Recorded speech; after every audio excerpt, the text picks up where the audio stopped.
bem?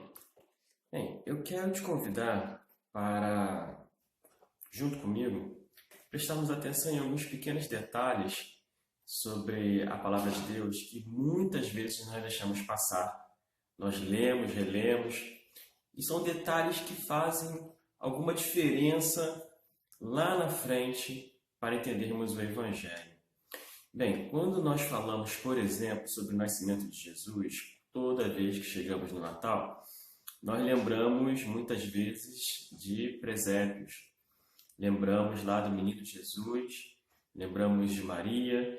E existe um detalhe bastante interessante descrito em Lucas, capítulo 2, versículo 7, que diz o seguinte: Maria, quando ela teve o seu primogênito, ela pega, o envolve em panos e o coloca numa manjedoura por não ter lugar para eles. Bem, não havia lugar nas hospedarias e provavelmente também não havia lugar em casa de parentes de José, uma vez que a Bíblia diz que ele sobe até Belém para fazer o recenseamento, por ordem do imperador, e ali era a cidade de sua família. Mas eu quero chamar a atenção a vocês para a manjedoura. Bem, se nós costumeiramente nós vemos nos presépios uma manjedoura, com o menino Jesus, ela feita de madeira.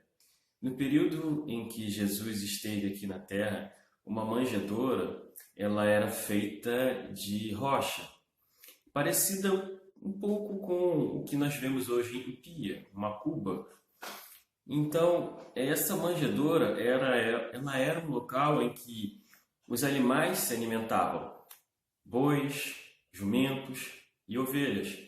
Nós vamos ver no descritivo lá do próprio capítulo de Lucas 2 que havia naquele momento pastores cuidando de ovelhas.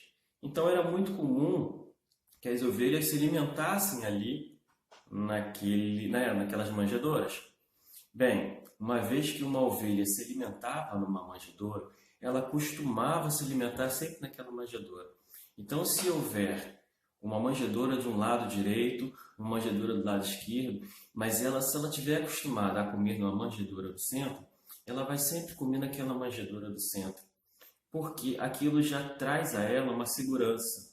Então, ela espera que seja colocado o alimento naquela manjedoura que ela está acostumada a comer. Esse é um ponto bastante interessante.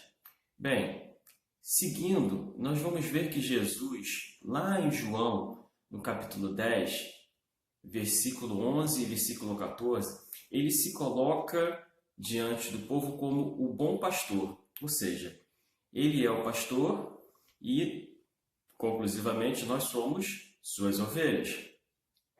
Então, nós temos até então a manjedoura, onde Jesus foi posto quando nasceu, e nós temos Jesus falando que é o bom pastor.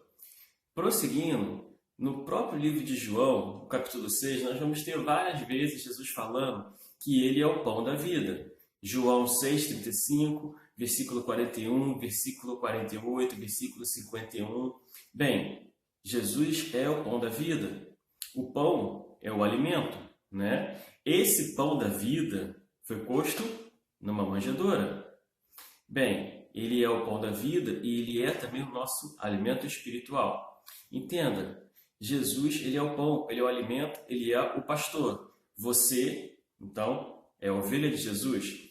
Você se alimenta do pão, o alimento espiritual.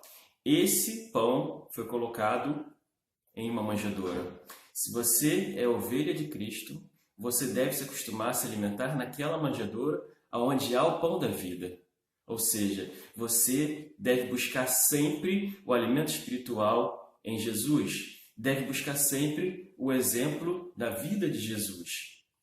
Nós não podemos e não devemos buscar como exemplo, como padrão, qualquer ser humano.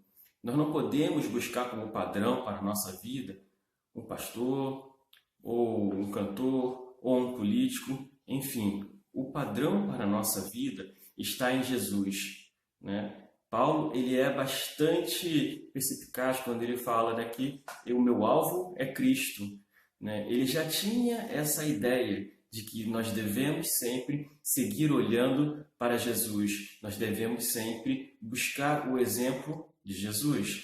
Então, eu quero te chamar a atenção para esse detalhe.